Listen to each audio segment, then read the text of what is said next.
Okay, let's talk about audience and why it matters in writing and other types of texts, possibly more than anything else. So, audience governs the language that's used to reach a specific goal. And we'll talk about goals in just a second, but first I want to talk about different types of audiences. So, men versus women. Think about magazines and movies that are geared specifically towards men versus ones geared specifically towards women, because they're very different in the way, if you think about just the cover of the magazine, who's on it, what does it look like, what kinds of things is it advertising as being in the magazine, and you'll understand immediately why audience is so important, even though they might talk about some of the same kinds of things in those magazines. Adults versus teenagers versus children.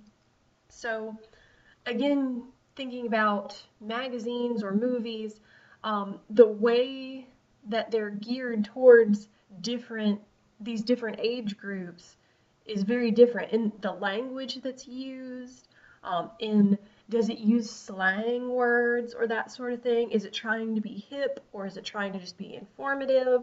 All of these things are going to be different based on which of these kinds of audiences, which age group it's trying to get. Parents versus kids. So think about maybe a cereal commercial. So a cereal that's aimed at kids is going to be like, ooh, look at the marshmallows in this cereal. Look how delicious it is. Here's a cute little cartoon. But a commercial for cereal aimed at parents is going to go, look at this nutritional value. Look at how economical this cereal is. So it might be the same product, but it's going to be advertised extremely differently based on the audience. Students versus teachers is the same kind of thing. If it's a textbook, for example, it's going to be advertised differently whether it wants students to buy it or whether it wants teachers to buy it and assign it. Educated versus uneducated. This is usually going to be in the language. So if something is geared at educated people, it's going to use more sophisticated language. If it's for uneducated people, it's going to be pretty simple to understand. People knowledgeable on the subject versus people who are uninformed. Similar to educated and uneducated, but for example, if you bought a book about computers that was for anybody, it would try and be really easy to understand. It wouldn't use a lot of high-tech jargon. But if you bought a book about computers for computer programmers, that would be really high-tech. That would be full of language that only someone who knew a lot about computers would know. Religious versus non-religious. So think about if someone was writing a magazine article about gay marriage. Well, if they were writing it for religious people, it would probably be written in a much different way than if it was for non-religious people. So again, it might be the same subject, but people think about their audience. Democrats versus Republicans. So the best example of this is if you were to watch MSNBC for an hour and then watch Fox News for an hour, and then you could see the difference in programming and the way that content is given based on people's political affiliation. People who agree with the writer's point of view versus people who disagree. So this is in writing, and this is the kind of thing that you can tell. Sometimes you're reading something, and if a writer knows their viewpoint isn't popular, they're going to be very defensive and trying to kind of slowly persuade you to be on their side. But if they think their audience agrees with them, they're going to say whatever they want. They might even try and rile you up and say things that could be seen as offensive if they were not writing to people who already agreed with them. So let's look at some easy to understand examples of audience. So here we have two examples of possible ways that you could invite your friend to a party. This one on the left is just a text message with text speak. This one on the right is a formally written email. So if you're just emailing your friend, telling them about a party that you're going to throw and asking them to come there, which one of these are you most likely to use?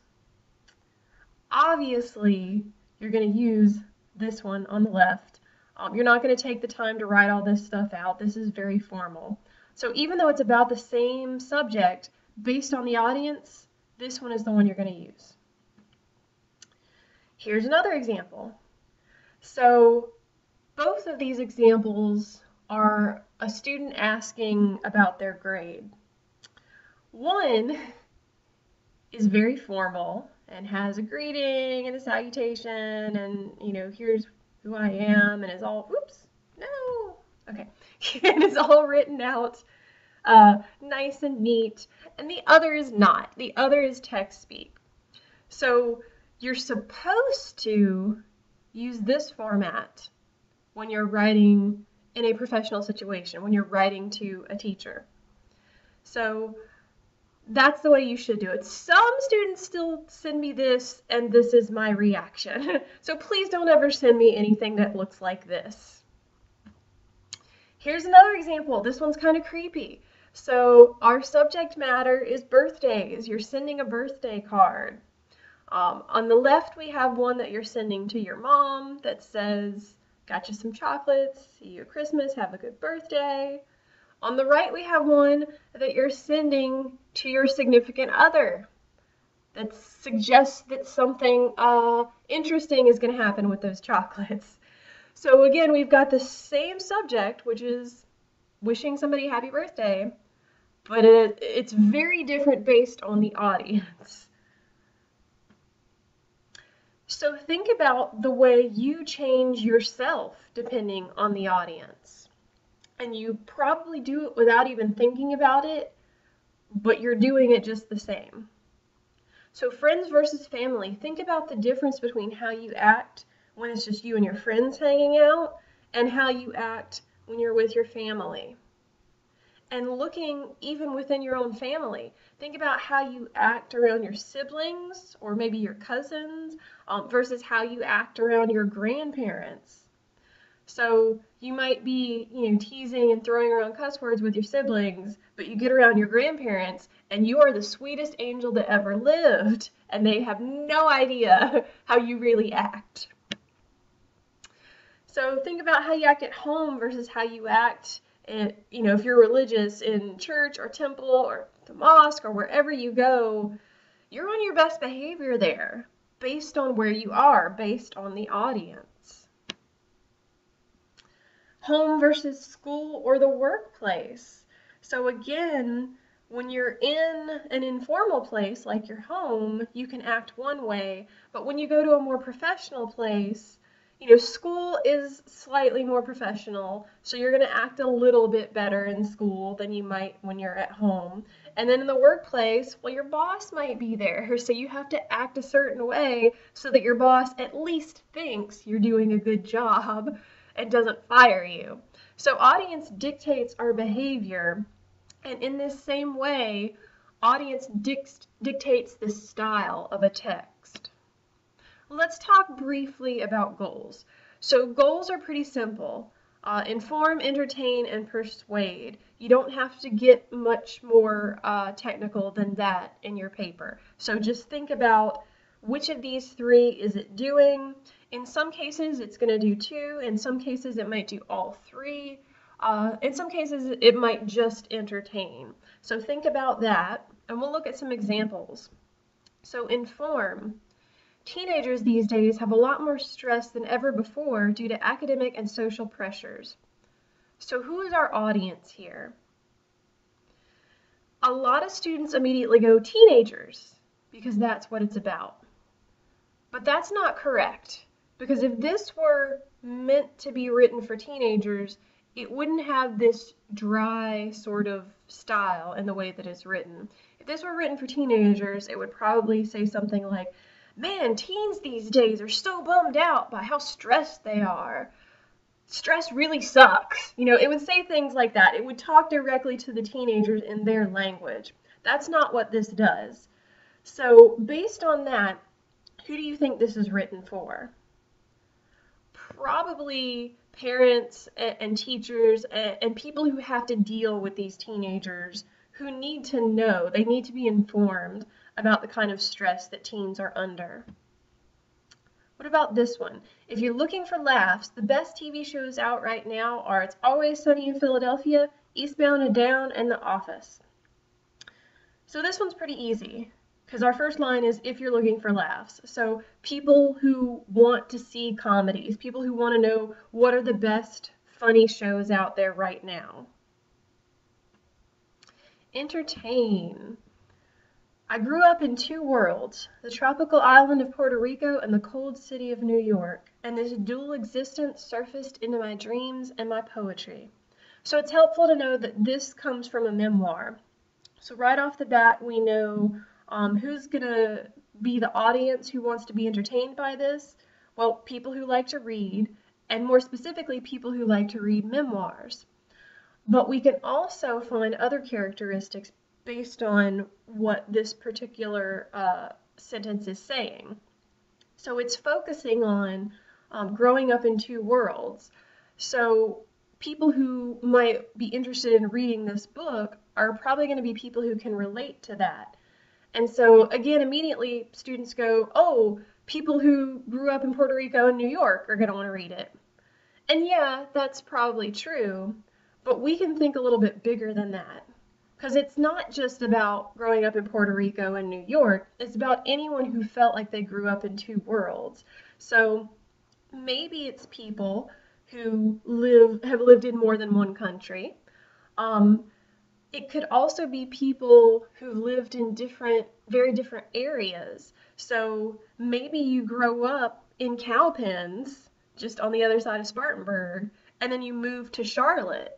Well, that can feel like two worlds, moving from a small kind of country town into a decent sized city can feel like two worlds. Maybe your parents got divorced when you were young and you felt like you grew up in two worlds living with your mom and your dad. So lots of different people can relate to this if they've had this kind of experience. Okay, here's another one. Beyonce and Jay-Z are involved in a scandal that could land them in court. Sources say they bought out an entire floor of a hospital, forcing pregnant and new mothers as well as newborn babies to be moved to other floors to ensure privacy for the birth of their first child, Blue Ivy. Some of these mothers are threatening a lawsuit against the hospital and the celebrity couple. Okay, so who's the audience here? Who is this trying to entertain? Again, the easiest thing that jumps out at us right away is Beyonce and Jay-Z fans, because they want to know what their favorite celebrity couple is up to. But you don't even have to like either of them to be interested in this. What other kind of person is going to want to know about this? Anybody who likes celebrity gossip. So anyone who watches TMZ or Entertainment Tonight or reads the tabloids at the grocery store, those kinds of people are going to be interested in this. And if we're stereotyping, we can say probably women are going to be more interested in this. Persuade. None of us want to lose more of our paycheck to the government, but without a tax increase, public services such as libraries and schools will continue to flounder. Okay, so who is this written for? Right off the bat, we can tell it's going to be an older audience. One, because of the way it's written, but also two, because it's about people who are making paychecks. So this is going to be people at least 18 years old. It's going to be probably middle-class people, because it's got to be people who make enough money that they're actually getting taxes taken out of their paycheck. So we know that as well.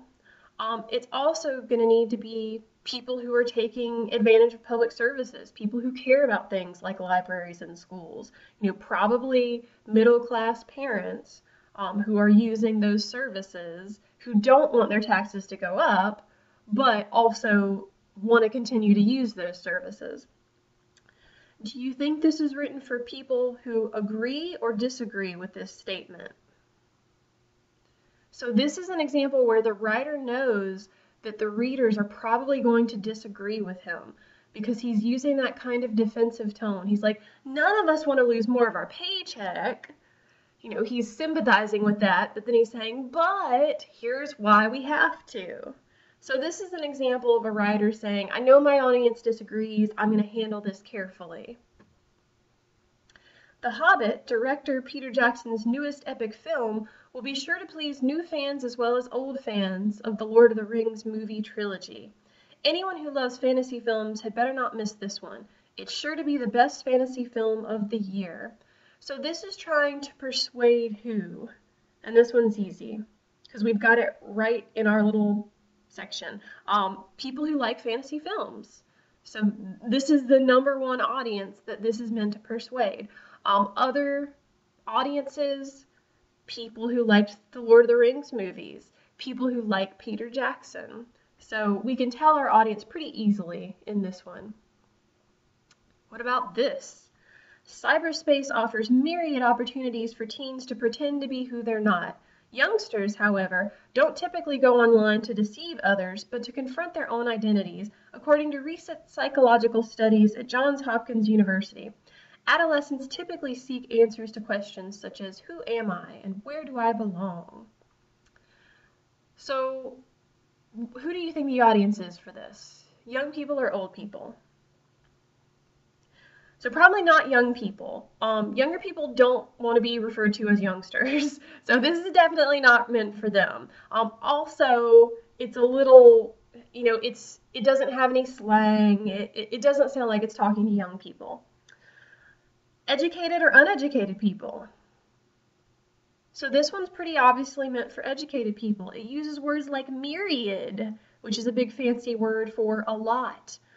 It talks about psychological studies. It talks about Johns Hopkins University. So it's expecting you to know that this is a famous university. So this is meant for more educated people. Who might care about this? Who might want to read this? Well, based on the content, anyone who works with youngsters and adolescents and might need to know this. So parents, teachers, psychologists, those are the kinds of audience that this is meant for. So now let's get to the fun stuff. Let's talk about different texts and how we know who the audience is. So Twilight, who's the audience for Twilight? Okay, no, so let me actually start off by saying, when we look at audience, it is okay to stereotype. I know that we've been told stereotyping is bad, but when it comes to trying to nail down who your audience is, stereotyping is the best way to do it. So that doesn't mean that there aren't other audiences outside of who we're saying, but it means that we want to look at who is this specifically made for. So Twilight, what gender? Obviously girls. What age? Teenagers. Doesn't mean there's not a 50-year-old woman watching it crying her eyes out or a 50-year-old man, but it means it wasn't made for them. They happen to like it, but it's made for teenage girls who are interested in fantasy type things, in vampires, in romance kinds of things. Also fans of the book, because this is based on a book. Paranormal Activity 2. Who's going to want to watch this? Well, it's a horror movie, so obviously people who like horror movies. People who liked the first one, because this is a sequel. Because it's horror, we can stereotype and say men might be more likely to want to watch it than women. Inception. Well, people who like mind-bending dramas. So this is not mindless entertainment. This is a movie that you really, really have to think about. So people who want to watch a movie that challenges them to figure out what's going on. Also, Leonardo DiCaprio fans, because he's the star of the movie. Christopher Nolan fans, he's a famous director, so people who like him are going to go see his movies.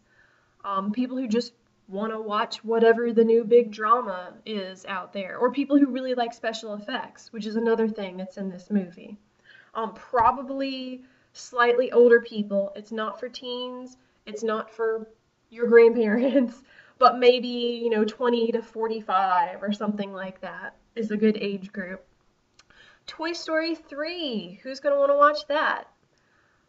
So it's made for kids, obviously, but who else is going to have to watch it? The adults are going to watch it too. So movies like these are made specifically for kids, but also often includes jokes and material for the adults so that they're entertained as well. Who else is going to want to watch this movie?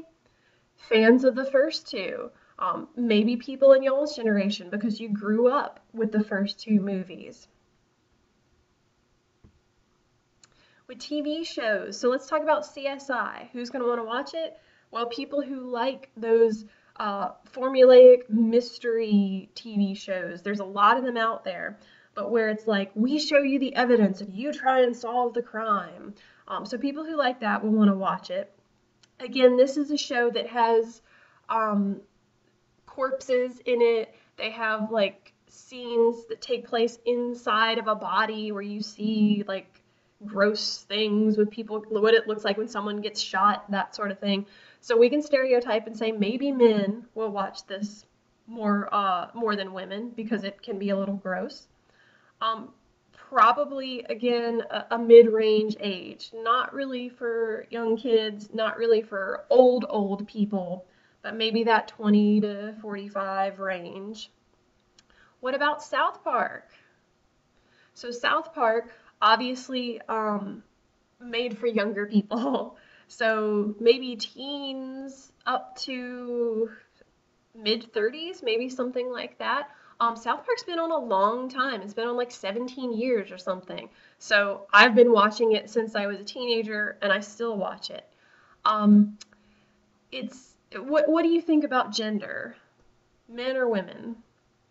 Again, probably more men, just based on the nature of the show. Educated or uneducated people. So this is an interesting one. Uneducated people are going to like it because, let's face it, it's full of dick and fart jokes. They're gonna think that's funny, but it also does social commentary. So just like shows like The Boondocks and Family Guy sometimes deal in social commentary, South Park does it too. And South Park can be really clever in the way that it does it. So people who are educated might really appreciate the details they put into some of their storylines that deal with modern day issues. What about Tyler Perry's Meet the Browns? So even if you've never seen the show and don't know anything about it, we can look at the advertisement and we can stereotype and we can say, who's most likely to watch it? Well, probably black people, because let's face it, it's a all black cast and it's Tyler Perry. And so if you know anything about Tyler Perry, you know that he makes stories about African American communities and families, and he also tries to put Christian values into his shows and movies. So those are the two things he's known for. So people who are going to watch this, other than being African American, people who like comedies because it's a sitcom, people who like Tyler Perry, obviously. So Tyler Perry, most famously known for his Madea character. So people who like Madea are probably going to watch this. This one is probably meant for like a middle-aged kind of audience. It's not really for kids. It's more of just a regular sitcom kind of thing. Jersey Shore. Who's going to want to watch Jersey Shore? Obviously, young people. So this is not meant for your parents. This is meant for people about your age, people who like reality TV shows, and especially people who want to watch those drama shows where they get to watch people do stupid things. So there's a lot of these shows out there right now, Bad Girls Club and all those Real Housewives shows. But this is another one of those shows that's, look at how bad these people are. Let's watch and laugh. Books. All right, so Huckleberry Finn is the kind of book that's going to be read by people who like literature, people who like history, that sort of thing, people who just like to read. it's probably not going to be read by people like you just for enjoyment. So this has a very different kind of audience. Younger people who are forced to read it, older people who might read it just for entertainment. A more educated crowd is going to want to read this. The Evolution of Physics by Albert Einstein. Who's going to want to read this? Science people. So obviously educated people, not teenagers. So we've got an older audience here.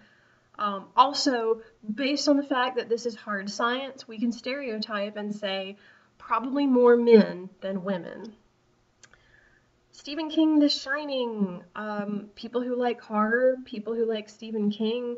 So again, we can say a slightly older audience, maybe late teens, up to mid-40s, something like that. And again, if we're stereotyping, maybe more men than women because it's horror. Harry Potter. So this is specifically for children, but some adults enjoy it too. You know, remember, we're going to have adults reading this to kids, so it's going to have things in it that adults can appreciate. But this is the kind of book that's going to be probably for boys and girls.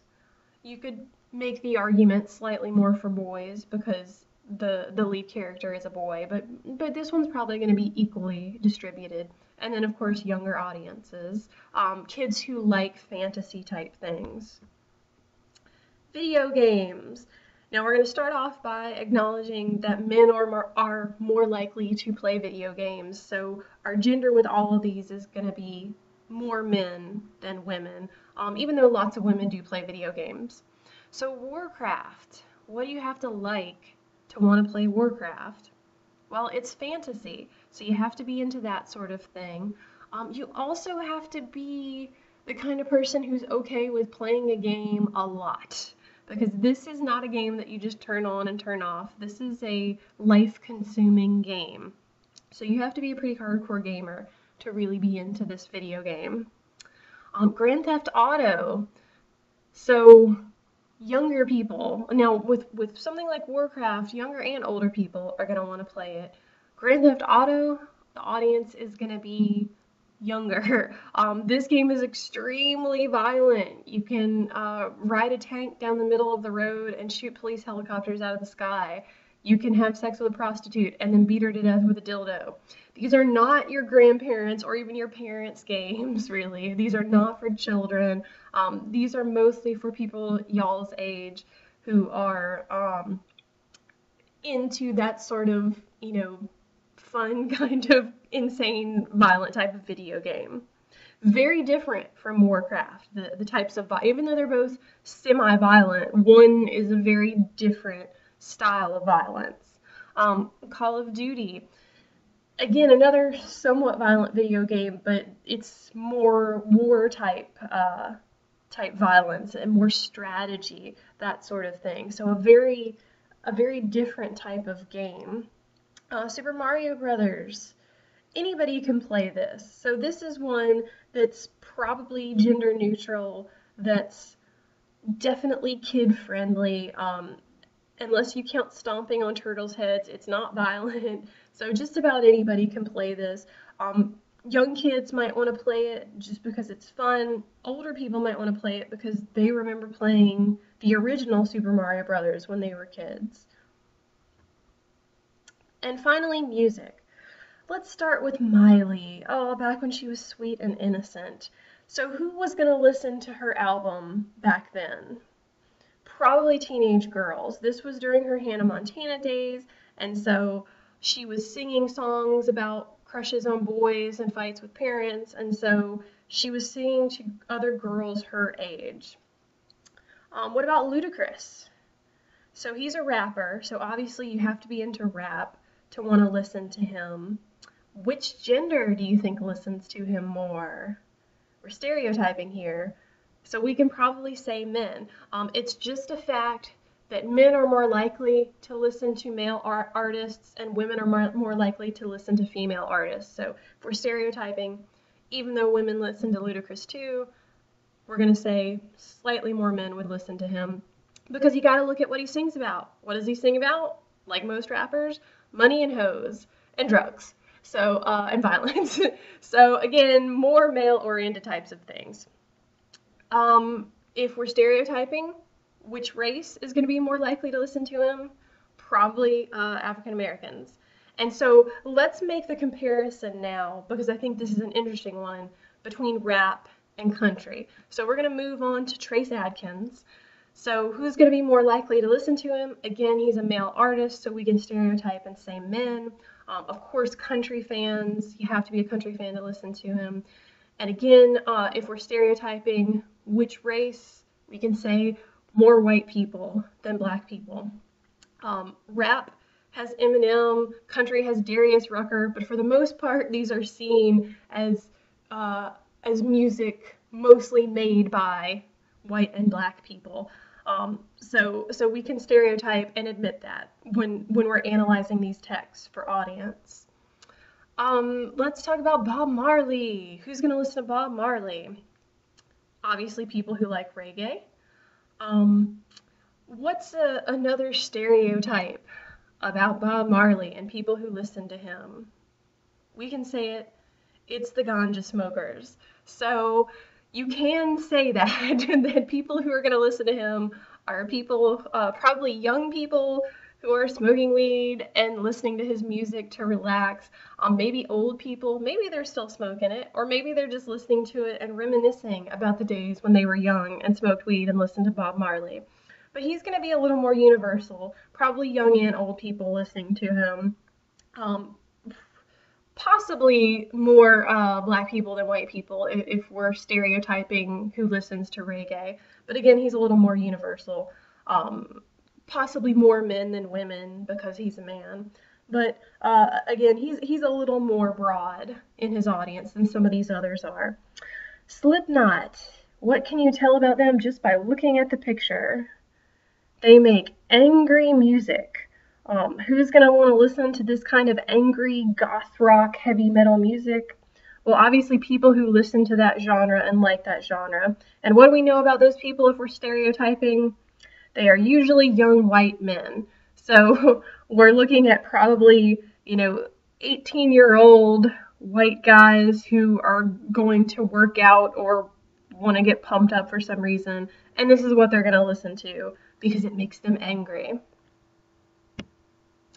All right, so hopefully this has helped you figure out audience and how to analyze a text and really look at who is this made for, who's going to want to watch this or listen to this or read this. And so your writing assignment is going to be to look at these 3 different texts that I've given you.